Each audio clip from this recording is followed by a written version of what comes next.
whenever I would see Sam Rivers play, he was inspirational even back then in the mid 90s, dude. The guy was just like, you'd watch him. He was super confident.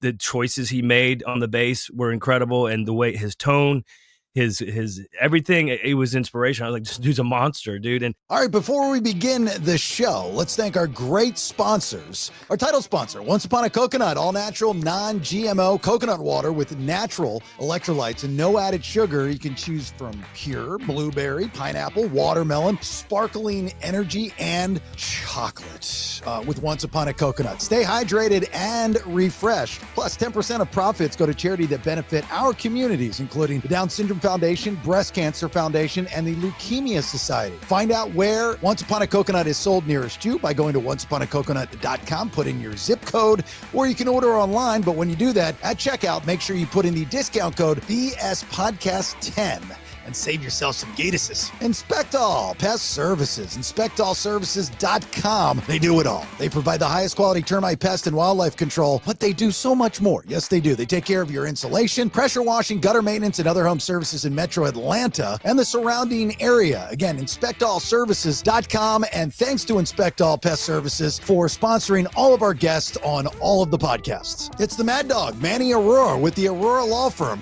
theauroralawfirm.com. He's got experience litigating all over the United States, so it doesn't matter where you listen to the BPX, the Mad Dog Manny Aurora and the Aurora Law Firm can help. Whether it's criminal defense, white-collar crime, DUI, drug offenses, appeals, and more, it's the Mad Dog Manny Aurora to the rescue. You can always go to jasonbailey.com for any legal questions that you have for the Mad Dog that we'll bring up on an episode of The BS. It's Ridgeline Counseling. Oh, Dr. David Markwell, one of the greatest human beings in the entire world of America. He's got 10 therapists in-house that work with him there at Ridgeline Counseling. 3 locations in Georgia, one across from Sprayberry High School in Sandy Plains. That's in East Cobb, Marietta near the Square, and McKaysville just outside of Blue Ridge. If you listen to the BPX anywhere, you can get help from Ridgeline Counseling and Dr. David Markwell and his team. They do virtual sessions. Just go to markwelltherapy.com for all that information. If you need help and you need someone to talk to, he is the best in the business. That is markwelltherapy.com. Alternate Power Solutions of Georgia. Love these guys. Family owned and operated. They're a Generac generator dealer founded in 2012, offering sales, service, installation, and repair of automatic home standby and portable generators. And every single one of you as a customer at Alternate Power Solutions, you'll get an upgraded warranty, free monitoring with a service contract. They offer flexible financing, which is great, semi-annual and annual service contracts for existing installations and warranty repair. They have an A+ rating with the BB&B, and you pay nothing until the job is complete and you, the customer, are a happy camper. Servicing Georgia and Tennessee. Here's the phone number, 770-853-7571. Or you can go online to poweringgeorgia.com. Make sure you use the discount code Bailey for $500 off your entire installation. And a big thanks to MVP Walk-In Tub and Shower of Atlanta. Beautiful, affordable bathing solutions. MVP Walk-In Tub and Shower is a local, family-owned company committed to enhancing your bathroom experience in Metro Atlanta. They're going to provide the highest quality, safe, and affordable walk-in tubs and showers, focusing solely on installations that elevate your home's comfort and accessibility. They service all of Atlanta, Georgia. No commission sales guys. None of that. No hassles. No high-pressure tactics. Call them at 404-493-6888, or you can go online to MVPWalk-ins.com to schedule your no-hassle appointment. You want $2,000 off? Not a problem. They're going to do that. You'll receive $2,000 off when you mention the BPX Bailey Podcast Exchange or any of the shows, MVPWalk-ins.com. And finally, Central Florida's first and only ozone therapy spa, Alive Ozone Therapy Spa in Altamont Springs, Florida, servicing all of Central Florida, Orlando, and beyond. Not only offering ozone therapy or activated oxygen therapy non-invasively through the Hocket sauna, red light therapy, halo therapy, presso therapy, PEMF, as well as numerous in-house ozone-infused products like that magnesium butter that you love. Go to AliveOzoneTherapySpa.com and get the products there. If you're in and around the area, you can book an appointment online. Alive Ozone Therapy Spa also has a brand new app that you can find with your iPhone and or your Android phone. Just go where you download your apps, or you can go to AliveOzoneTherapySpa.com. Again, thanks to to all of our great sponsors. We couldn't do it without you. If you are a business and we can help your brand, please go to jasonbailey.com. There's a section right there on the website for you to send me your information, and we will have that conversation. With all of that being said, let's begin. I think we should do a podcast about rock and roll. And that's some stories.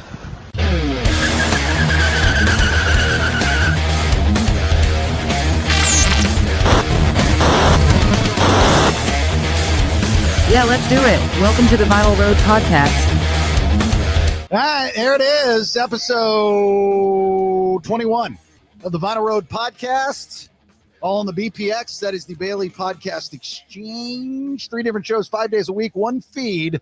All them details there, jasonbailey.com. Thanks to all of our great sponsors, including the title sponsor for the BPX. That is Once Upon a Coconut. OnceUponACoconut.com. Use the discount code BSPodcast10 at checkout so you can save some geetuses, as I like to say, some geetuses. All right. Again, thanks for being here. My name's Jason Bailey. There he is, the man himself, just off tour, Mr. Brad Stewart. Yeah. What's up? What's up? We are in a no glitch episode zone versus last week. We were glitchy last week. And we, Brad and myself, me and Brad, we apologize immensely for glitchiness. You know, when it's happening, sometimes you don't know what's happening. Like sometimes you'll glitch out and then you're like, oh, fuck, you went out for a second. And I'm like, I did? Well, now, how do we fix it? Like, but we're like kind of live too, you know? So it's like, oh man, I guess the internet gods weren't with us. Yeah. Last week, you know? It happens. The good thing is, like, I'm an optimist, right? So the good thing is that the Vinyl Roadies gave us feedback, and that's good. Now, the bad side of that is you need more feedback on the good stuff that you like. Not that I don't mind you mentioning the bad stuff, because that's important, and I appreciate that. You're looking after us. But, you know, when there's the good stuff that's thrown out there, be just as excited about that to post on social media.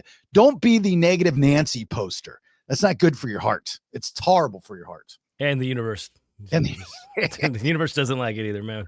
We need more positivity out there. Lord knows there's crazy shit going on, right? No joke, man. I mean, it's so easy to get wrapped up in the, no pun intended, BS. It is just so easy. And people, I see it, you know, the weak get wrapped up with the world and politics and a bad day, like the roller coaster is never going to go up. That is not true. You have to physically take a step back, observe the situation, and kind of reminisce to maybe the worst possible case scenario in your life and how eventually you overcame it. And then compare the two scenarios and go, well, if I overcame that, I'm going to overcome this. Don't get myself wrapped up in this. That's how you keep the optimism. That's good, right? That's philosophizing. So crazy. Correct. That is well stated there. Yeah, man. Yeah, dude.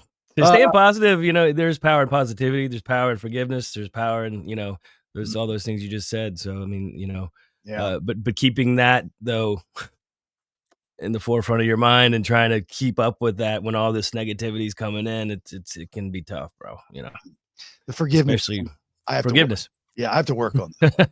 Yeah, that was tough for me for a long time too, man. And then I just, you know, obviously with what happened with Shinedown earlier this year, I saw it firsthand, man. And it really struck a nerve with me. So I try to keep that in mind when I'm talking to other people and they're, you know, if they have a grudge against somebody or something, I go, hold on now, like, see if you can work through it and maybe forgive each other and move on, you know, instead of dwelling in it, you know, but that doesn't always happen, of course. Well, you're seeing it right now, you know, the Josie stuff, right? I mean, he's obviously very upset. I think it's all marketing. I mean, I'm sure he's upset and it comes from the heart, the anger in the heart, you know, and I really don't fault him for that, because I kind of live my life off of a hit list as well of people that I want to give a receipt to. And I know it's not healthy. It's just how I live, you know, but if you're in that situation and you can profit off of it, as not necessarily monetarily, but marketing wise and branding wise, It's not the worst case scenario. I mean, Bobby knows that, right? He knows it's probably a lot of gimmick. I think so. I think, quite recently I guess Josie put out like lyric videos for the diss tracks against Bobby and the band, and I guess this thing's just gonna keep on going, man. It is, it is what it is. I mean, we've already actually released a whole nother song and video past all that, that wasn't a diss track. We did it with Austin Winkler, of the founder, formerly of Hinder. And I think I was in touch with you because we were like had a non-show day in the Portland area, and we shot the video in this fucking. It was this guy's lockout, dude. It was almost like a porn studio. I don't know if did you watch the video? I did. Too Broke to Fix is the song, by the way. Too Broke to Fix, yeah. So we pull up, and I'm like, wait, what is this shit? Like, what? Where are we gonna fucking set the drums up? First of all, I mean, I know Josh. It starts with Josh is standing on the piano. Thankfully, he was light enough to stand, and the guy let him stand on that piano like that, But there's some cool scenes. It was almost like a Versace like type situation, but it ended up turning out pretty cool. I thought I thought so. Yeah, dude, Austin is he's got that. I mean, just that rock star thing. The scarf. He's skinny. The hair. The bone tattoos. Structure, the tattoos. Yeah. And outside, he's extreme. I mean, other than he's an extremely talented guy and a great singer, but he's got that move, that look, and it's just kind of cool and swaggy. It's a very good song. It must be. I don't know. You tell me. I mean, you're the rock star. It must be really. I don't know what the word is I'm looking for. I don't say irritating. In that kind of bubble and that under that umbrella is when you put so much work into an album and or a song, whether this song's a hit or not, and you walk away. Cause I think most of us, when we complete something that we put blood, sweat, and tears in our heads, we're like, this is a good finished product. And then the world just doesn't accept it the way you think that they're going to accept it. That's gotta be disheartening. And that's where that kind of positivity comes into play, right? Where you got to pick yourself back up and go, all right, that didn't work for whatever reason. To me personally, I think it's great, but we'll move on. Is that kind of the mindset in the music business? It is. And it's like a chess game, or you want to be a couple moves ahead, no matter what the circuit, you know what I'm saying? Like you put something out, and if it doesn't get legs and go to the moon and people don't react to it, you always want to have one or two in the chamber pretty ready to rock, and at least to put out, and then you can shoot the video and do other things. I mean, but at the same time, people's attention span's so short these days, so you have to operate that way, because if you go away for too long, then they're like, you got to get back in front of them, and it's not easy because everyone else is trying to get in front of them and get their attention. So absolutely. I mean, you have to be, and we were doing this while on tour, it was a pretty packed schedule. I think we shot that the day that one show canceled in Seattle. So it ended up working out for me. We were like, well, let's do something, because we're not going to sit here. Yeah. And not be productive. And it ended up being pretty cool, and I think the song, having him in there and it just, I think it makes for a cool, collab, you know what I mean? I think it is a really cool song. And I hope that people, obviously the Saliva fans, but also Hinder fans and fans of his react to it and it gets legs and, takes us into next year, man. I mean, cause here we are. It's almost November, dude. Like, it's crazy. Right. Well, they say, like, for social media, you have 3 seconds maybe to grab someone's attention. Like for, you vinyl roadies that are listening, if you notice, and not that I invented this, but, for all those social clips that I do for all the shows on the BPX, I start off with like 3 to 4 seconds of kind of an attention getter. It might not make sense, but you're like, well, what is that? And then it rolls into the full, 40 to 60 second clip. Now take that same algorithm formula, if you will, to a song. I mean, songs are supposed to be stories. They're not necessarily supposed to be scientifically structured to get you to listen or to make your brain like it. They're supposed to be lyrically pleasing so you know, can relate to it and have a relationship with that song. You know, the day and age of 7-minute, 8-minute Master of Puppets, that's gone. You know what I mean? I mean, there's no band that's going to release a new song that's even pushing close to 4 minutes is too long. Right. I mean, that's why, I think I made the comment, when Josie put out these diss tracks, I was like, yeah, the first one has got legs because it's like just over 3 minutes, but the second one's close to 4 minutes. It's like 3:58.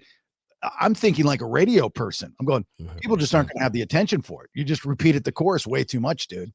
Should have shaved off 40 seconds. I want to say Time Bomb's like just a little over 3 minutes. Some of those old Beatles songs were 2.5 minutes or 2 minutes. It was like literally they got to the point and they made their point and that was it.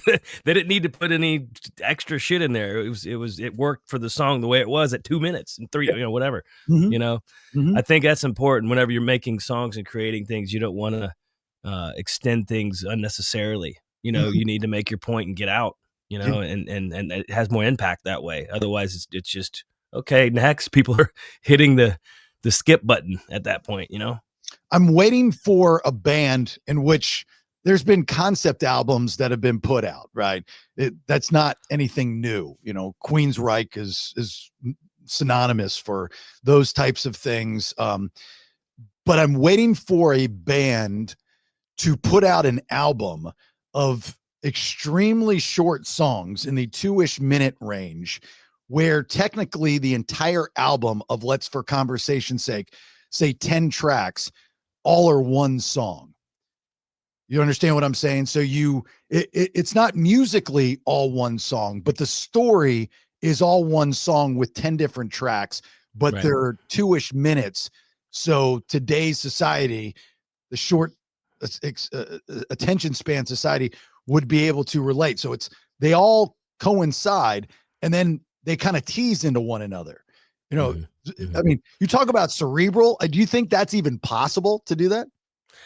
I do. I think it's a great idea, like a concept, like almost like the Wall, or something, but shorter songs, obviously. But I think I mean, those kind of things. Sometimes you have to take artistic, chances and leaps and do things like that. I mean, hey, maybe the next Saliva record will be that way. I'll run it up the flagpole, see what the fellas say, But all right, well, if that's the case, hold on, let me take a note, because I think there's some type of percentage that goes to the kid on that idea.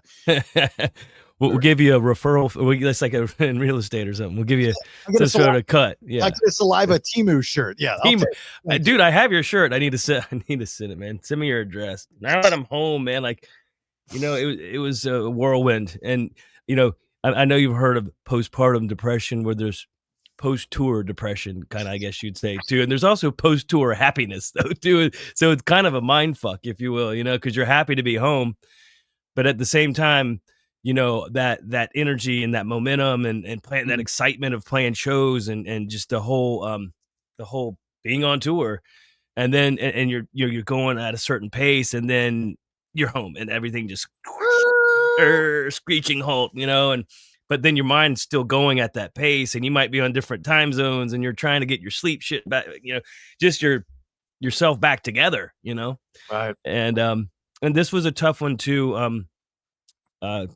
As you know, we played in Daytona. It was Bobby's birthday, October 17th. Yeah. And that was the last show. It was great. It was at the Iron Horse down there. You were going to come out, but I get it. Dude, I totally forgot about it. And so that was a Friday night. Yeah. And so I had Dane Cook on the show, right? And I've had Dane on my radio shows for years. And he invited me out to his show at the Hard Rock.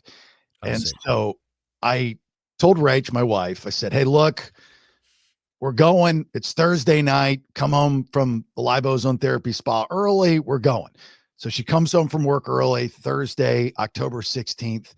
I'm talking to my buddy on the phone, and I said, hey, I got to go. I got to get ready. I'm going to see Dane Cook at the Hard Rock Live. He goes, that's tomorrow night. And so, I mean, that's where my headspace was that week. So I was like, you kidding me? So I Google it and I'm like, I never make that mistake. So when we're at the Hard Rock Live and we're going to see Dane and we had a great time, great shows, it was cool. I think I saw something on social media. I'm like, shit, I'm supposed to be in Daytona Beach. So, dude, that's on me because we were going to do a thing and we'll save it for Rockville. All right. We'll save it for Rockville. But All good, man. It's we rode from Austin, Texas on the bus. Bobby actually flew. It was his birthday, so his wife picked him up in Orlando. But yeah, we didn't get there till 7:30 at night because we left kind of late from we had a show in Texas, middle of fucking Texas. So literally, I think we stopped twice for gas for literally 15 to 30 minutes max to gas the bus up twice. Besides that, we were rolling, dude. So we were supposed to play at 8.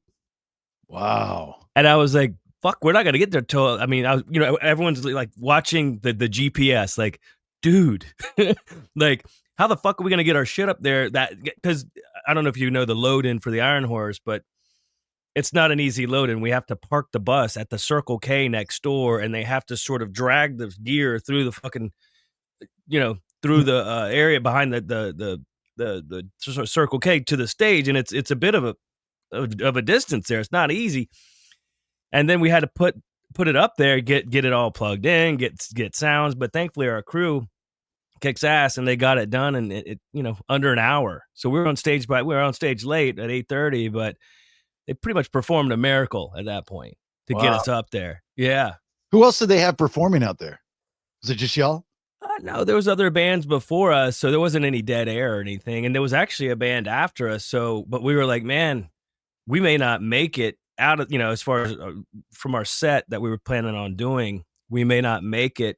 And they were like, look, if we have to push them back, if you guys go on late, that's fine. We're stoked you're here. We're glad you made it. I think they're shocked that we made it. Who came on after you guys? Cowboy? I don't know if it's a Kid Rock tribute or something, but that band was there the night before, the night we were playing, and the night after playing at 10 o'clock. So they didn't have a lot of nationals, I don't think, this time. That's very rare for not taking anything away from, I'm sure they're a great tribute band, and I love tribute bands. So let's just make that very clear. Yeah. But in case they don't know, that is very rare. Two different things here. One, that a tribute band is the headliner, and two, that the band, like you guys, the nationally signed, recognized band, allows that to happen. I've been in situations numerous times where those bands said, absolutely not. Some of these bands won't even play on the same stage as a tribute band. That's crazy. That's mind-blowing to me. Well, I think they know their audience, and I think that 8 o'clock time slot on a Friday was the sweet spot, because then everyone goes back into, because that Iron Horse, I think there's one in Daytona Beach, but that one's actually in Ormond Beach. Mm-hmm. So it's a little bit outside of Main Street Station and all that shit, right? So a lot of people left. I mean, it was packed. They had record attendance for this show for our time slot. And then they probably had a record. Oh, I see. Okay, so what they were doing is you guys headlined, and then the rest of the night, as people did their thing, they had live music. I got it. Okay. That's basically what it was. Yes. I mean, we didn't play last, but it was, I kept the music going after. Yeah. So Saliva tour is done.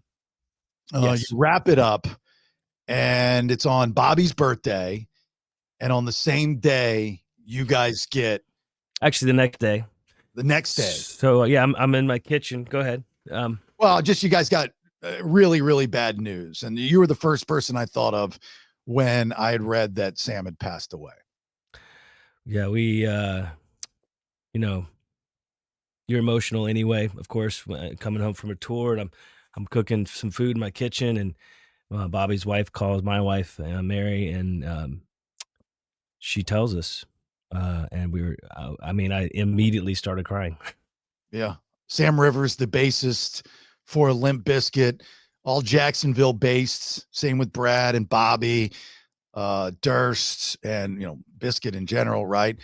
John Otto, Wes Borland, yeah. I mean, DJ Lethal obviously came from House of Pain and all that from New York, but Yeah. the rest of the band was all Jacksonville based people. Yeah. So yeah, everyone obviously we're still sort of just wondering what happened. I mean, he had a liver transplant. He had his issues. But yeah. Tell me about him. Yeah, he had a liver transplant, I guess 7 years ago, maybe or something. And then he had some sort of mouth cancer a couple years ago, but he beat it, and he was doing great, man. And when I saw, we played with him. That would have been Sonic Temple, in Ohio there. I guess that was last year, man, or maybe, yeah. I mean, and he was up there fucking rocking, dude. They just did a whole world tour with Metallica. Right. Yeah. I mean, it was crazy. Sorry, getting a little No. got a little bit emotional here. Well, I saw Fred posts on his social media. It was beautiful. It was an absolutely beautiful post in so many different ways. It was. As he talked about the band and how much Sam Rivers meant to Biscuit, how they met and their friendship started, stuff that I had no idea about. Like Sam Rivers was the first band member outside of Fred Durst to make Limp Bizkit, like before they knew what Limp Bizkit was. What's your background with Sam Rivers? I was actually around for that. We were all in bands, and Fred had a band called 10-Foot Shindig. Sam was in a band called Malachi Sage. I was in a band called Splinter. We later changed it to Thick. But we all knew that Fred was going places. I mean, it was pretty much, he just had that thing, right? And I guess when 10-Foot Shindig kind of ran its course, he and I actually, and a couple guys here locally were working on music too. We fired our singer to get Fred in our band. But Fred had already, in his mind, had this band that he wanted to create, this vision of this band.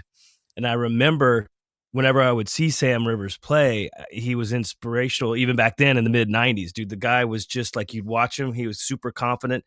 The choices he made on the bass were incredible. And the way his tone, his everything, it was inspirational. I was like, this dude's a monster, dude. And I remember, so Fred actually mentioned Sam as far as his bass playing. And I think he went and saw him play and talked to Sam about it. And then Sam actually called me and he goes, "Hey, can you give me Fred's number?" We discussed, he came to our show out at Pier 7 in Jack's Beach last night. And he talked about, us doing a project together. And honestly, I didn't want to give it to him because I was like, well, no, we're doing a fucking project, man. That's my Fred, like that's my Fred Durst. Because I knew, I mean, he just had it, man. He was going places. He had the charisma. He had it. But in the thing that we were doing, it was more like an STP kind of grunge type thing, which, Sam was into grunge too. But I gave him the number. And next thing you know, Fred's like, man, Sam's incredible. And of course his cousin is John Otto, who is a fucking monster on the drum kit but he was more like, I think he went to DA. So the art school here in Jacksonville. Jazz. That's what, like a jazz thing. So he would put the beats in places where most rock drummers probably wouldn't put. Like, he had some really cool, like, stylistically, the way he approached the drums for what they were trying to do. And it made just the three of them together without any guitar players in the band just yet already had something. You could just feel it, And then I remember, they had Rob and Terry come in. So Terry ended up in Evanescence and Cold, and a guy named Rob, can't remember his last name. He was in a band called Sacagawea, and he had the big goatee like Dime, Mm-hmm. But Fred had already been talking with Wes, and I guess it didn't work out with those two guys. And Wes Borland came in the band, and it was like, oh shit! Like I'll never forget. So Fred lived with this couple, and they had a jam room. And so we went and of course watched them jam when Wes had joined the band. And it was like a freight train, man. It was incredible. It was something that you just kind of knew You know, and Fred was really smart too with the music business, you know, of things, and obviously that led them to Jordan Schur, and they got signed, and I mean the rest is history. But no, Sam was always one of those guys that he was very private, man. Like he kept to himself, you know, a lot, and he would even say, you know, when people would come try to interview him and John would go the other way. They're like, we're good, thanks. We're here. They're just there to do their thing, you know. So he was a very private person, you know, and you know, over the years, I just saw the band just accomplish so much, you know, and then they kind of not went away, but they kind of fell out of. Remember when they kind of people were like, Limp Bizkit, I don't know, like they kind of got haters, you know, and stuff for a minute there, and Yeah, they became the Nickelback of new metal. kind of maybe, yeah, I guess, but I mean, Well, what I mean by that is, you know, like I love Nickelback. I love Chad Kroeger. I think the band is great and so on and so forth. But for some reason, there is this perception of like Nickelback was a bad band, a soft band. I don't know. It's kind of like the boy band era stuff. I think Bizkit, out of the new metal bands, for some reason, there was a window where they were the joke. I have no idea. I've always loved Bizkit. So you have, yeah, you know, the Corns and the Roaches and the PODs and stuff. Bizkit got, you know, they got centered out. Like you're going to be the joke of that genre of music. And they just kind of disappeared. And then when they came back, you know, I saw them 2 years ago at Aftershock. And I wasn't a fan of Fred Durst coming out dressed like a cowboy and doing that little gimmick thing, because I want the ball. I mean, it's like, you give me the ball cap and let's break stuff, bro. You know, let me wear my cargo shorts with my shirt around my leather belt buckle, and let me put my hat on backwards and let me relive the 90s, late 90s. Put your Jinkos on. Yeah, remember the Jinkos where they have Puma, or they actually had Dickies and or whatever the fuck. I mean, that's what I want to do.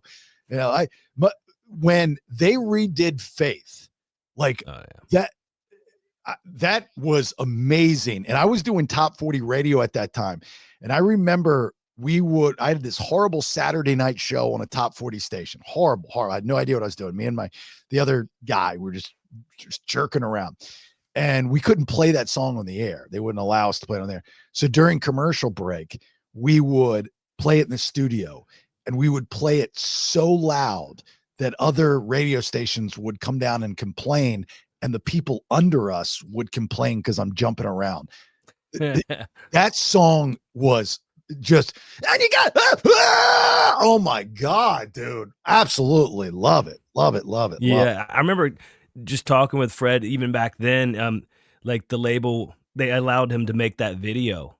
I think they may have even made another video, and he was like, let me give it a stab at it, you know, because I think he had directed Sour for the band, and he always had a really good eye for video and for capturing these things. And yeah, he ended up directing Faith, and I was like, holy shit, man, it blew up. And I think they sold so many records so fast that maybe that's why the haters ended up coming out. You know, it's like one of those things. It became almost cool to hate them, but then when they came back out and had like a resurgence, you know, it was refreshing. It was like, man, I remember hearing like break stuff on the fucking radio, and I'm like, dude, I need this music. Rock music needs them back in our lives, man, because they're fucking good. And when they came out with Out of Style, I was like, oh yeah, I'm fucking in, dude. That record is great, dude. The whole Dad Vibes thing, you know. Did you get into that record? I mean, absolutely. Anything. I've been a Bizkit fan since day one. Anything that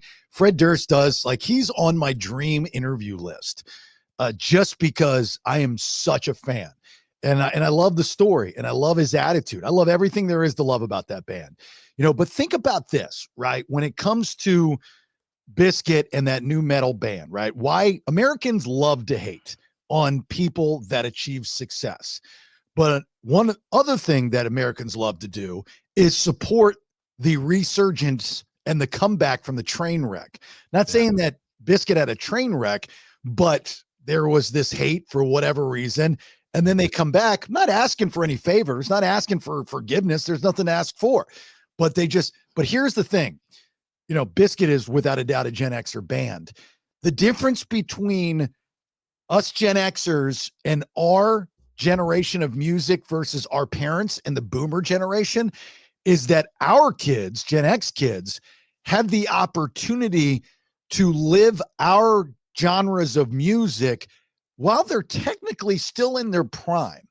You know what I mean? Like 50 today is not 50 like it was for our parents' generation. That's old to them. 50 to us now is like, dude, you're like 30.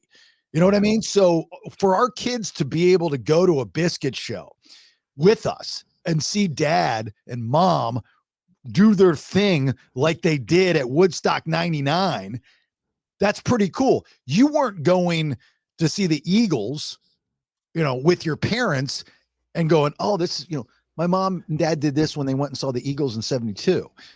Like it just wasn't the same thing. But that's the connection that we have with bands like Bizkit, I think. I mean, that's my 2 cents at least. I agree, man. I mean, it's funny to me because they never really went away though, either in my head. But when bands, I don't know, man, it's tough. Bands these days,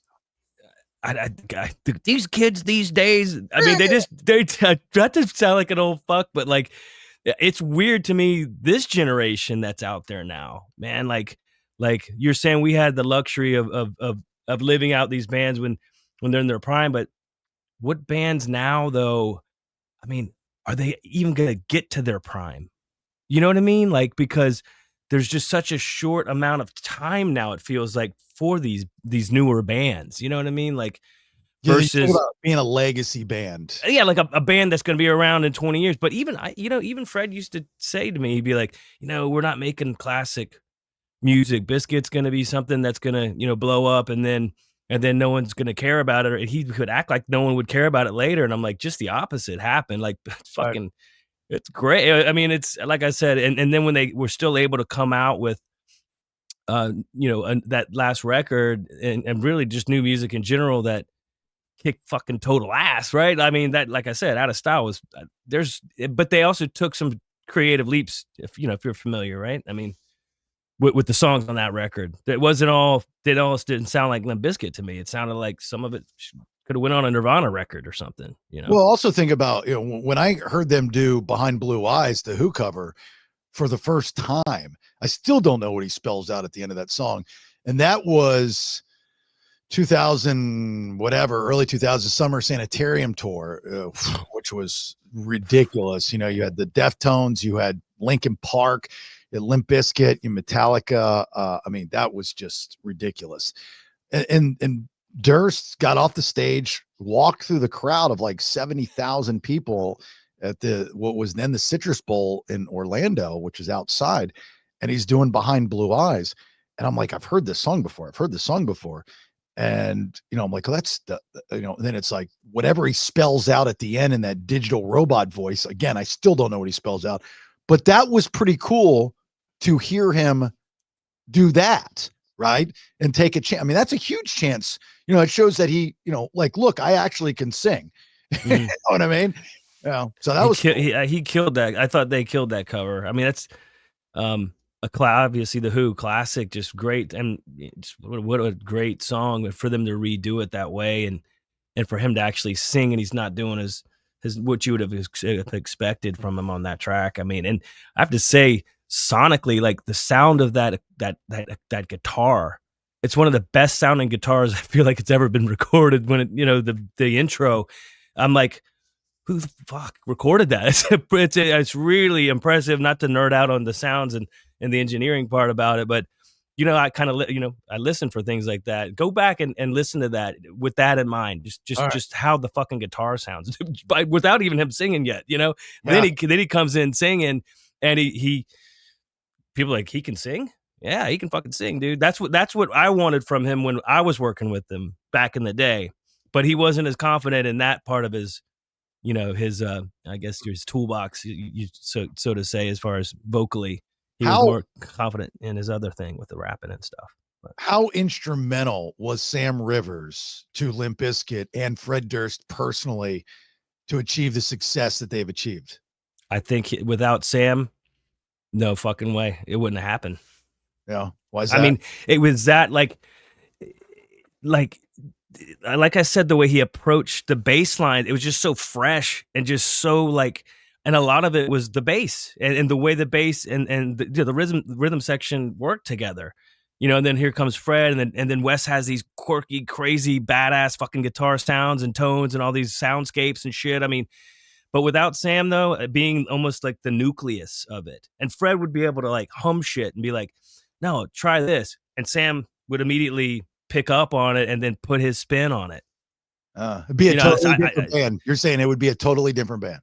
That's why I'm like, I know they have a tour coming up. I mean, when Wayne passed, we canceled pretty much everything for fucking months, after that happened. Not sure if they're gonna, I don't know if they made an announcement about it, but I think they have that thing going with Youngblood and 311.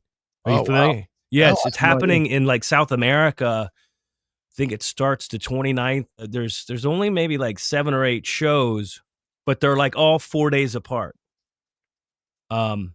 Yeah, it's called the Gringo Tour. Hold on a second. Gringo. Oh, maybe I have heard of that. Yeah, the Gringo. I heard that was it's like name, yeah. Loserville. Yeah, Gringo. Yeah, Gringo Poppy Tour 2025. So that's Youngblood, Eka Vandal, Riff Raff. I can't read this other fucking band's name. Anyway, Limp Bizkit, of course.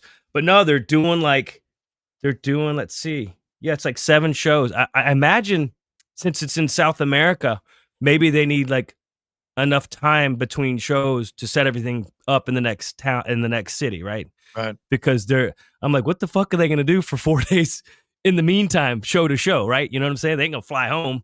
But obviously they need to make, because some bands end up having like like 2 rigs where they can be setting up one, tearing down the other, and that's how they like the Stones did. So what do they do? I mean, if you just lost, so it's the business side of things, right? You just lost your bass player. And then from a personal side of things, you just lost somebody that's very, very close to you, instrumental in your life. So you're dealing with that. Not to say that performing can't help you cope. It actually probably does in a lot of ways. You see bands, obviously you lose the lead singer. You can't just pop somebody in there to do that. With a bass player, can Bizkit, now that Sam has passed, do they have a backup, like a bass tech that can come in and at least get them through these next few shows? I don't think so, bro. And honestly, like, I don't think there's anyone that is ever gonna be able to really do it justice. Anyone out there. I mean, no matter how good a player you are, there's certain people that are like, they have a certain thing that contributes to the band that you just can't just shove someone in there. And those fucking bass lines aren't easy, dude. So 2018, I think is when he had his liver transplant. And at the time I was actually taking a break from Saliva for like 6 months, for whatever it was. So I actually had reached out to the band or a couple of the guys that, my friends that work with Bizkit. And I was like, man, they had like a Japanese girl in there or something. Like, I don't even know who this person was. I think Wes had brought her in, and I was like, I was like, hey man, if y'all ever need me to fill in, like, I'd be more than happy to. But, and it was actually our friend Sarah Parsons was with them in Australia, and they were kicking names around, and she actually mentioned my name and then contacted me and said, hey, look, they need somebody in the interim because he just had his transplant. So I did reach out to him, and then I think it was kind of sad because I think Sam kind of took it like I was trying to take his gig. And I think he was pissed at me, honestly. Wow. And I was like, later on, I didn't even realize that he felt that way. And then I kind of dealt with it with him. And, all he was like, no, dude, it's all good. And I went back and looked at my messages that I had sent to them. And it was like, hey man, like, there's no one else that should be playing the bass in that band. But if you need someone to fill in, I'd love to give it a shot or keep me in mind, kind of thing. Like, you know what I'm saying? And that was years ago. So, but I think he forgave me if that's what he thought, I was trying to do, but that wasn't what that wasn't my MO. And like I said, I mean, I think he's irreplaceable, dude. I mean, it's going to be a tough one for them. And not to mention just getting over the loss initially, the grief. Yeah. You spend a lot of time with these people on the road and otherwise, and in studios and in crazy situations. And So what do you do if you're Fred Durst? Man, if I was Fred, I don't know if I'd do that tour. I would just probably just maybe just reschedule it, Yeah. or something, dude. I mean, because even a fucking badass player to try to learn their set and their chemistry. When you saw them, did you notice that they just didn't play song to song to song to song to song, right? I mean, they do a lot of like musical things between the songs, Mhm. right? You know what I mean? And there's segues and it's a they're not just like I said, they're not just playing songs back to back. There's an actual like it's a vibe, and like when Fred starts feeling it, like they all start they have a thing, man. You know, like so just jumping into that kind of chemistry, good luck. It's fucking tough, man. You know, they just had that. They played together so long, I think. You know that it's going to be really tough in a month. What is it? Almost a month until that tour happens. To have someone jump in there, I mean, I just can't even imagine um having to deal with that, dude. You know, I yeah, mean, yeah, just I mean, just like personally and business wise. And you're right, the chemistry, for us fans, we're just like, dude, you play bass. Just go play bass. I mean, you learn the songs. I'm sure there's a, video game that you can go and learn it on and go get your, study a couple days. I mean, you're a professional, go do your thing.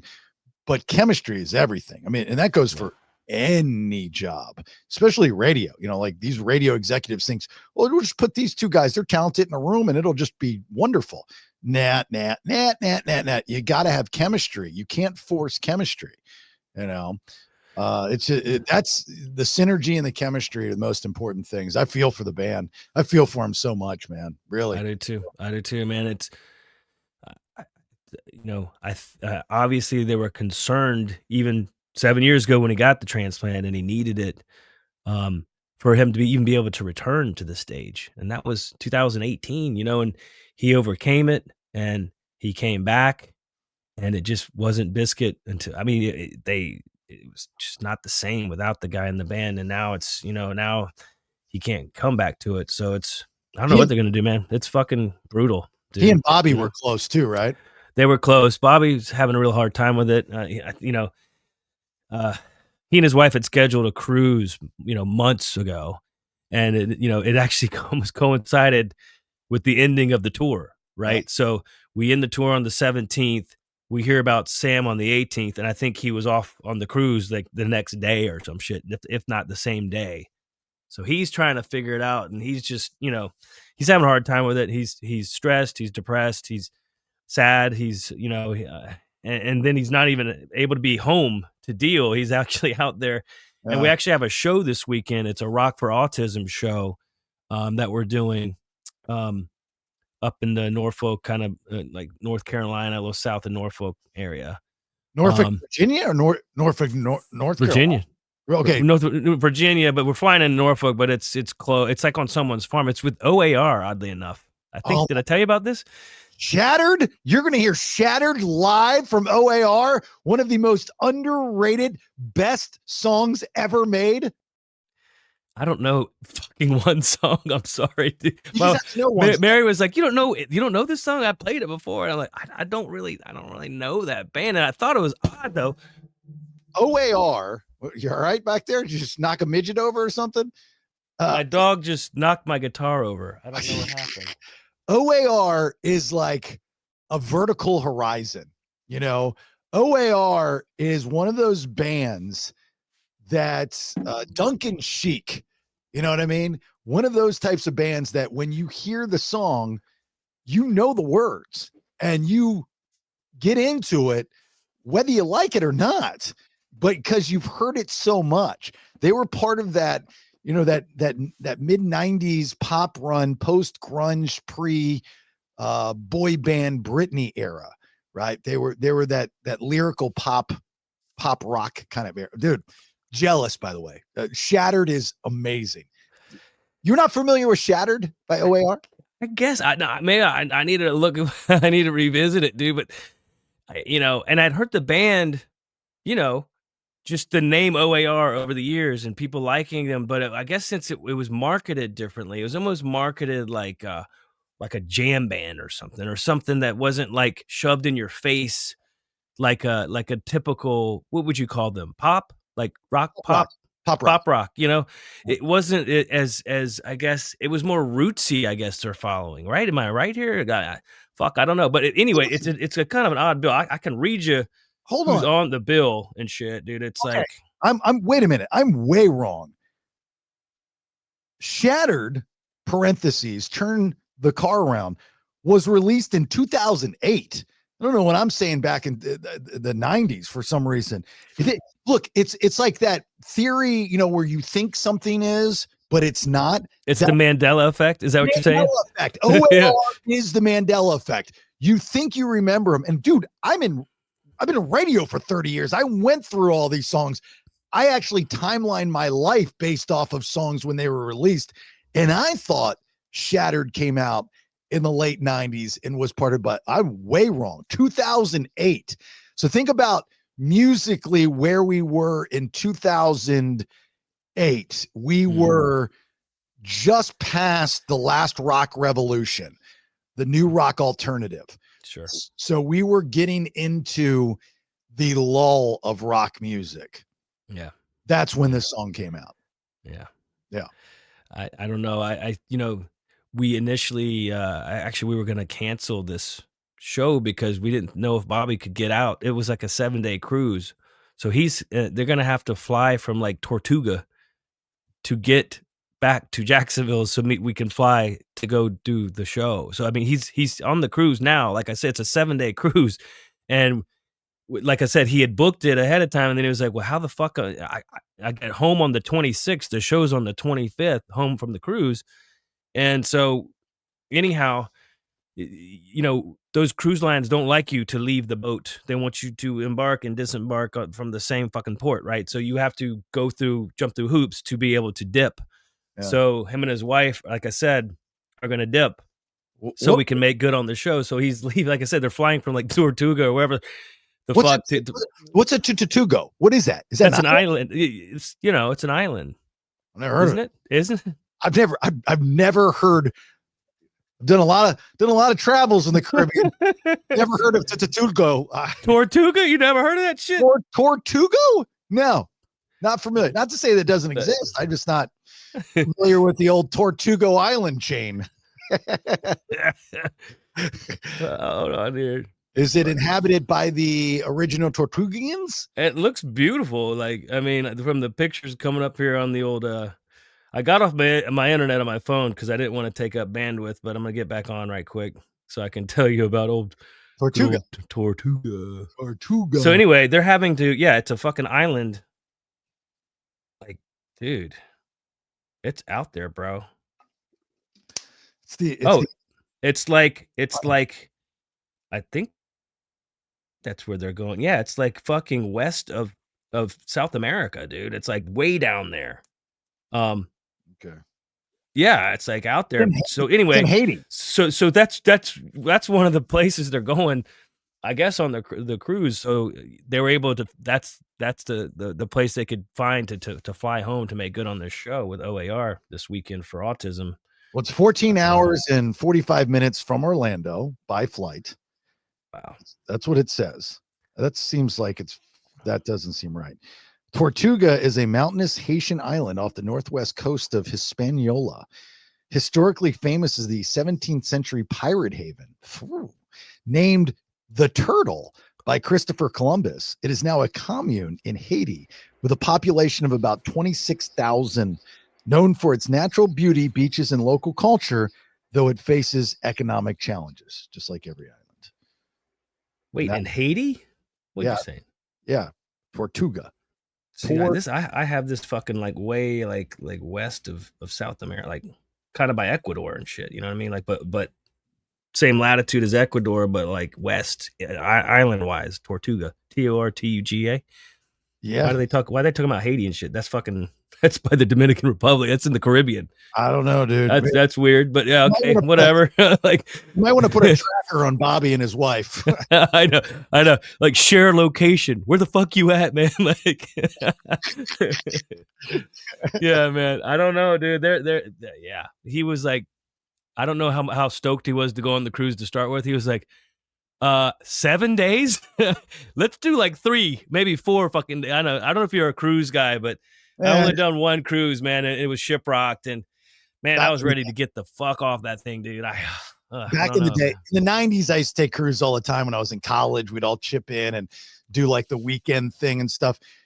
My wife has never been on a cruise, and we every year vacation at Atlantis in the Bahamas, and when we stay, at Atlantis, and it's great. It's beautiful. That's beautiful down there. I've actually been there. That's awesome. Yeah. And so she's like, can we do a cruise down there? I'm like, you don't want to do a cruise. You're stuck on a boat.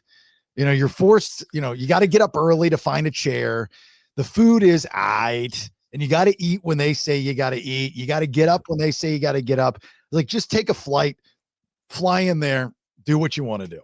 And fly the fuck back out when you're ready. Or, I don't know,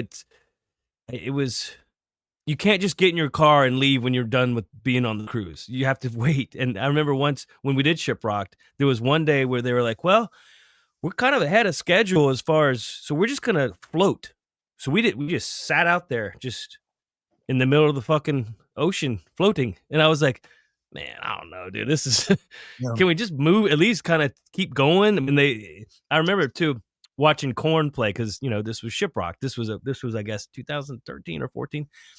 So, and there was waves though, and Korn was playing the theater, so the guys are on stage trying to deal with the fucking waves that are happening as they're playing. So that was unique, because there was the theater, then there was a couple venues that you played when you did this cruise, right? There was the big outdoor thing, but I remember watching Korn, and Jonathan Davis is doing his thing and shit, and they're all just going back and fucking forth.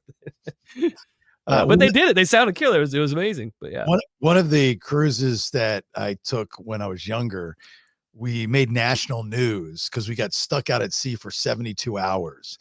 And when we went to board and we left like Miami, there was a sign that said, hey, look, there's big swells. I was like, it's a boat. I mean, how bad can it be? It's a cruise. Well, this wasn't like a major cruise line. This was like an offshoot cruise line that somebody booked because it was cheap. So it was a smaller boat, Oh, so, no. Like my girlfriend and I we get out there, and these waves are like 10 to 15 foot high or something like that. And I remember blocking myself in a booth in the bar area, and for like an hour just going, big water, big sky, big water, big sky, big. So we get to the Bahamas and we can't port because it's too rough. So we've got to go back through it to get back to Miami. So we go through it twice and we get back to Miami, but the pilot boat wasn't working. So we had to go back to the Bahamas. So we're back and forth in this storm, just out there in the middle of the water, because that's all we could do, so no finally, thanks. Yeah. So finally, when everything smoothed out, they're like, yeah, we're going to port, and we were going to Freeport. They're like, we're going to open the bar for an hour. And I was pissed, right? I'm in my 20s or something. And I remember going to the DJ with a melon drop shot. That's what I had ordered at the bar. My free drink was a melon ball shot, which made me yak. Ugh. And I requested, the guy goes, hey man, you've been through hell. Whatever you want me to play, I'll play. And I'll never forget, I requested the Gin Blossoms, Hey Jealousy. Why, I have no idea. That was my melon ball and Gin Blossoms. That was my go-to after almost dying in the ocean on this crappy cruise line. That would have been my last cruise ever, dude. Fuck that. I'm sorry. I think it That's was like being on an airplane and it's fucking rough, and no thanks, dude. Or having to reroute the plane and shit. Like, I've been on that kind of situation too. Fuck that shit, dude. No, thank you. But yeah. So Saliva has never done Shiprocked, and I don't know if it's because whoever books it, they don't like the band or whatever, but I think Bobby's doing the stowaway part coming up. Oh, okay. I guess Hailstorm's headlining it this time or whatever, but they wouldn't have the band. But Bobby's gonna go and do the Stowaways. They do covers on the deck or something, and it's like an all-star kind of lineup of people from different Cool. bands. Not sure if you're familiar, but yeah, for whatever reason they didn't want the whole Interesting. band to play. Yeah. Interesting. Yeah. Before we wrap this up, obviously, talking about the passing of Sam Rivers and the relationship that Brad had with Sam and Bizkit and the Jacksonville connection. But just in the past week or a couple of weeks, it's been rough for rock and roll. We lost Ozzy Osbourne, as we all know. But we have to mention, of course, the loss of Ace Frehley of Kiss. Which was, just all of our heroes are dying kind of thing. I mean, not that he was a spring chicken, but I think that with Ace, I'm a fan of Kiss. I'm not the Kiss Army fan, but I'm a fan of Kiss, and I've got respect for Kiss, and I've met Ace before, and I met Gene before, and it's cool, and I get it. But when Ace passed away, my first thought was, I wonder how the rest of the band feels with all of the turbulence that is with the members that are no longer in there. You know what I mean? Like, you started this band, and you achieved crazy success because of the originals. Mhm. That eventually changes. I mean, we all know the story. You have a personal relationship that kind of dissipates, and then they pass. How do you feel about that? Like, where does that put you? That was my first thought when you create something that big. Yeah. I mean, it leaves a hole in your heart, but also in the legacy, I think, because then there's no going back to that.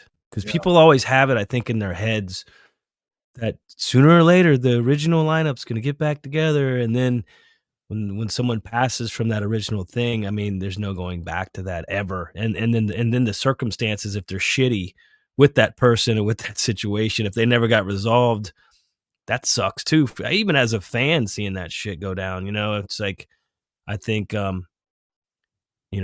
imagine they were on good terms, I would hope, with Ace at the time of his passing or before. Do you know anything about that? I mean, Well, I mean, they had the show some years ago where the original members came back up and jammed with them. I remember that. I do remember. That's been years though, hasn't it? I mean, it's been a minute. But Ace is always, I know when I had him on, and this was in the past 5-6 years, I guess, when I was in Atlanta. I mean, there are some choice words for the band. It's kind of like one of those things where your situation with Shine Now, right? I mean, for 10 years, I mean, you didn't blast them and you did not embarrass them, but there was probably a vibe and aura about you where you came across a little pissed, a little angry. Yeah, sure. And it was noticeable, and you might have even dropped a few hints of some negativity, without a doubt. Same thing with Ace. I mean, he, of course you can't talk to Ace Frehley without talking about Kiss, and he would get, right. I remember, I don't think he was fond of talking about it, but you have to bring it up. Right? Yeah. It's that catch-22 when you're the interviewer. They don't want to really go there, but you're trying to represent an audience, and the audience wants to know. They do. They're like, come on, ask him. Come on, do it, Jason. Do it, Buckethead. Right? Yeah.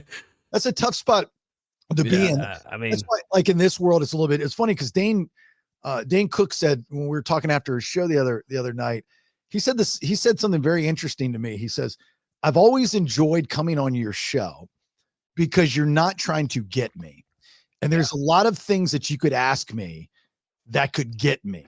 Or try to get me, just because of things that I've gone through publicly in my life. He goes, "You've never gone there." And he goes, "That's why I've always agreed to do your show whenever you want me to be on, is because you've never been a get you guy." And he goes, from this standpoint, the celebrity standpoint, he goes, "I really appreciate that. I just want to hang out and, of course, promote something, but have some laughs and strike up some good conversation and just do that kind of thing." And he's like, and most people do as well, but you've got too many of these get you guys that ruin it for the rest of you. You know what I mean? So I'm not a get you guy. But no one likes surprises. I mean, and there's a lot of stars like him and like Ace that they'll their publicist or whoever will be like, okay, these topics are off limits, so don't even fuck with them. Like it was like with you and Frusciante, wasn't it, with the drug problem? Mhm. And But you didn't even mention it, and he still was like, "You dick!" Wow, like he freaked out on you. I mean, that was weird, but yeah, a lot of times they'll be like, all right, and I'm sure maybe in the Shinedown days they were like, okay, we're not talking about Brad and Jason, just no, period. So probably. Yeah. I mean, maybe they were guided that they're like, it's just not important, they're not in it anymore, or whatever. It's not the focus, So I get that. I mean, totally get that. I mean, but at the end of the day, thankfully we were part of the legacy, and now things are on good terms as far as I'm concerned, and the band's concerned. We're on good terms, and you're right. People even we just played Houston, and a guy came up to me, and a huge fan, Barry, and he was like, "Man, I saw the weight almost lift off of you after that happened." Like he could tell, like because I had that, like you said, I had that that angst and some anger or bitterness against him, and he said he could, the next time he saw me, he was like, dude, fucking completely could tell that you were, you were in a better place, I'll say. That's cool. That's So, really yeah. cool when a fan can see that, right? Yeah. Yeah. That's really cool. He bought a bass for me to sign. I signed it right there on the bus. He was, friends with Paul Crosby. Paul came out to the show in Houston. He lives there, and a lot of his friends and family had came to the show. And I thought it was big of Paul to come out. But we had lunch at the little ramen place right next to the Scout Bar and shit, and it was cool. It was good to see him, man. He looks great, completely drug free, completely sober, completely clear headed, and same Paul though, still hilarious. But it was great. It was really, really good to see him. Always love Paul. Well, rest in peace and power to Ace Frehley. Yes, man. Yes. Power to Sam Rivers, Ozzy Osbourne. I mean, Ozzy Osbourne, and dude, it's been a tough year, man. For that, it's gonna be. Next year's not going to be any different. I can tell you that right now. It's because that's called life. It just sucks. The older you get, the more you have to go with it and deal with it. And, you start to see your heroes and all that kind of stuff go to, depending on what you believe in, a better place, but still they leave us behind in this shithole. So, anyway, look, we appreciate the Vinyl Roadies. Thank you so much. Thanks for spreading the word. Continue to do that. We do have the private Facebook group for the Vinyl Roadies. If you want to join that, just search for it. Remember, the Vinyl Road Podcast, this has its own Instagram. So please follow us at the Vinyl Road Podcast and continue to like, share, repost. Now Instagram allows you to do that. Remember, this is on the BPX, the Bailey Podcast Exchange. I do 3 different shows 5 days a week. So if you're looking for some other content to tickle your toes, there's plenty of it throughout the week. Mondays, Honey, I Raised the Kids. And then Tuesday, Wednesday, Thursdays, it's the BS, the Bailey Show podcast. And you can check out that and all that information on jasonbailey.com. All right. So for the rest of the year, outside of this charity gig, in North Carolina with OAR, Saliva is going dark until. Well, we do have a show in Galveston too for the Lone Star bike rally, and we do a lot of bike rallies. But yeah, that's November 6th in Galveston, Texas. But then it's going to get pretty dark. I think we may have a show with Bret Michaels. Did I tell you about this? No. So that's, I don't even know if that's been confirmed up yet or not, but that would be in December. But that's all I can say about it. That's all I can say. So Brett just announced 3 shows in Florida. So I was actually going to ask you, because of my relationship with Brett and especially his guitarist Pete Evick, I was going to, I don't know if you want to just target kind of the, active rock mid 2000s, early 2000s guests for this show. Or, you cool with, dude, all day. Are you kidding? Yeah. Okay, bring him on. Let's go, dude. I mean, I'll get Pete on maybe next week for us. Pete's great. If you want to talk conspiracies with somebody, fucking talk with Pete. Pete is awesome. So, so let me just tell you something. If you join the party grub, that's what Brett calls it, the party grub. If you join that show, Bret Michaels still to this day puts on one of the best, if not best, live shows you can go to. If you grew up with Poison and Bret Michaels, Bobby, CC, Ricky, those guys, go see Bret Michaels band and you will go back in time. It's so awesome. He plays the hits. He knows what he's doing. And then at the end, it's great. He brings everybody up on stage. And this is where I've had one of my most embarrassing moments of my career, of my life. You can find it on YouTube. I will not watch it. But in the early 2000s, I went up on stage with Poison, House of Blues, Orlando, Florida. I was overweight, tapered jeans, Affliction foil shirt. And I'm, do you know this story? I do know the story. I'm just picturing you in that. Oh my God. I'm pale. I no sun. I'm Oh, drunk. And I'm center stage when I have Poison, my buddy Bubba Ray Dudley's up there. Brad Arnold is with us, Edwin McCain. And for some reason, this fat, pale, Affliction wearing dumbass radio dude is center stage. And singing, you know, I'm taking the microphone from Brad. Like, what are you doing? Like, who are you? Get out of here. You know, because all I wanted to do was the breakdown of Nothing But a Good Time, like in the video. That's all I was waiting for. I didn't have a mic stand. I was going to do air mic stand. You can find it on YouTube somewhere. we need to get to the point in this show, though, where we can go to the clip. We need that extra producer guy or somebody that's fucking around, like on Joe Rogan. You know what I mean? Where, hey, Jamie, pull it up, and then here it comes, and then we got it right there. I'm still gonna go look it up though. I can pull the clip. I don't. Yeah. I can't. You don't want to watch it. You talk about PTSD. I don't like. Every time I bring it up, somebody will find it and they'll post it. You know, because they think they're funny. I can't watch it.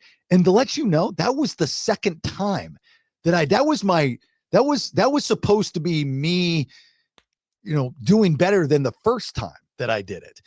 And it was worse. Like, that's why I'm very critical of rock stars and so supportive, because it is not easy to move like that up on stage. You have to have a thing. Like, I don't have a thing, you know, and it was like, and you don't realize how ugly and fat you are until you see you like that. Oh my God. Well, when the lights are all shining on you, it's, you know, oh, dude. That's why people wear black clothing. I mean, it to hide some of the extra curves you might have, you know, gained over the years, you know, but that was the night too. Like, I'd met Brad once prior, but I didn't know him. Like, I ended up getting to know him later on in life. And, I didn't know he was sitting next to me. Like, we were getting ready to go up on stage, and I look over and I see this guy. He's got his hat. You know, like every lead singer's got their thing. And with Brad, you know, wears the baseball cap the way you're supposed to do it. Good old boy. You know, he cuffs it around and he brings it, you know, really far down to his eyes. Well, there's a reason for that. If I were to guess, it's so you don't see the redness. Let's just put it that way. So we're out there, we're doing, you know, not a damn, I gotta pay my rent. I can bear, you know, we're doing the thing. And my buddy Bubba Ray, he's over with Bobby. Edwin McCain's just playing guitar. Poison's doing their thing. And I'm up with Brett, you know, I'm just, and so I'm like, where's Brad? And I see Brad back by the drum kit, just by himself. And Brad Arnold from Three Doors Down, his move, his rock star, his lead singer move, is he crunches down low. He's got his hat down and he kind of does this. You know, go back and watch videos. That's his thing. Mm-hmm. Brett Michaels' thing is this. Like, he does that to the crowd. He's like, not a damn, I gotta pay my. So that's his thing. So anyway, I go and I'm like, let me go get Brad because I'm a rock star too. So I go grab him. I put my arm around him, and Brad makes his way up, doing his thing. And so it's me, Brad, and Brett. And there's two microphones. And I'm like trying to grab, hey, let me get into that microphone. And we're all singing, you know. And I mean, I know Poison front to back, but I can't sing. And I look over and Brad's dead micing it. I'm like, and I had this feeling, even as drunk as I was, and I think high too, had this feeling come over me like, how dare you not know this song? And you are in a rock band. So every time after that, whenever I'd have him on a show, I'd always bring that up and, you know, we'd goof on it and stuff. But as fun as the night was, it's embarrassing to watch back 20 years later. Let's just put it that way. So I'm done. No more. That's it. I'm watching. Seriously, when this is over, I'm fucking pulling it up. It might be under like BS Poison, or I think it's under Buckethead Poison or Buckethead Joe Poison or something. You'd have to, You have to dig deep in the archives of YouTube to find it. God, it probably, I probably should put it on the BPX channel because it probably has like hundreds of thousands of views by now, and I could be monetizing it and making tons of money. Yeah, they could even retro maybe, pay you. Yeah, right. Yeah, right. Yeah, that's long gone. Shit. Well, man. maybe next week when Pete will come on, that shouldn't be an issue. Yeah, but we got to make sure you guys can talk about the show. So you got to let me know. That was mentioned to me. And the bass player is always the last to know. I'm just kidding. Like, it was mentioned to me that was we were up for that show, and it's sometime in December. Blah blah blah. I thought it was maybe the 21st or something. So if those shows have been announced, it's near Christmas. So if those shows have already been announced and we're not on them, then we're not on them. But I don't know. I haven't really. We were just trying to get through the tour, and then now we have these other, a couple more shows here. Well, I will reach out to Pete and find out if you are on the tour, and I'll let you know when you need to be to work. Okay. Okay. Hey, man, I appreciate that. Because we, like I said, we've changed agents twice this year. So information and shows, I'm like, wait, who had that one? Oh, we fired them. Fuck. Okay. Does that mean the show goes away, or how does that work? And then, so there's been some weirdness. So, and again, all the shit that's happened, and Bobby's on a cruise. I'm not going to be like, hey, by the way, are we playing in December with Brad? Fuck. I'll wait for him to get back. I'll see him on Saturday or Friday, whatever. All right. Again, jasonbailey.com for everything you need. And a couple of the shows for the BS, not only the archived, thousands of hours of content, but there's subscriber episodes. So I always ask people, if you don't mind, just subscribe so you can get all 5 shows throughout the week. It's, it's only $4.99 a month. So if you don't mind, keep food on the table for my family. I'd appreciate that. We've got merch for the Vinyl Road and as well as the other shows up on jasonbailey.com. The YouTube channel for the BPX, for some reason, just in the past couple of weeks, is exploding. I have no idea why. It's pretty cool, like, to be a part of that. Like, at one time, I was just YouTube had a few subscribers, and now it's like 1,000 here, 1,000 here, 1,000 here. And those are not views. Those are actually people subscribing to the channel. So that's pretty cool. So a lot of good things happening because of your support, not only with this show, but the other shows. So we appreciate it immensely. All right, brother, man, you got anything before we get out? Just gratitude, man. Like, grateful for the Vinyl Roadies and for everyone that listens. And, when I see people that I know out there on the road and they're like, hey, man, I've been listening to the podcast. I'm shocked because I'm like, yo, listen to this shit. No, serious. But I'm like, damn, that's cool. Thank you for for listening and for the support. And they're like, no, you guys are, I like tuning in and listening to what y'all talk about. And some of these people know personally the people we talk about and things like that. And they like to hear the stories. So just grateful, man. We're still growing, man. We're still doing it. And grateful for my co-host, of course, and for the guests we've had on the show. We'll have more guests. Don't worry. It was a little hard to schedule some things when I'm all over the fucking place. But Brad Stewart, get your shit together, man. I'm trying. Shit. But yeah. Nah, man, it's been fun so far. So it's just sky's the limit. Let's keep trucking. All right. Well, look, have yourself a great, safe rest of your day. If you're going to be doing some drinking, I understand. I get it. If you've had too much, please don't get behind the wheel of a car. I've lost way too many friends like that, and definitely don't keep posting shit on social media. You're going to lose a lot of friends like that. Keep supporting the good cause. JasonBailey.com. Talk to you soon. And bye. I think we should do a podcast about rock and roll. I got some stories. That's it for this episode. Check out jasonbailey.com for more shows. Until next time. 3 different shows, 5 days a week, 1 feed, details, and to subscribe, jasonbailey.com.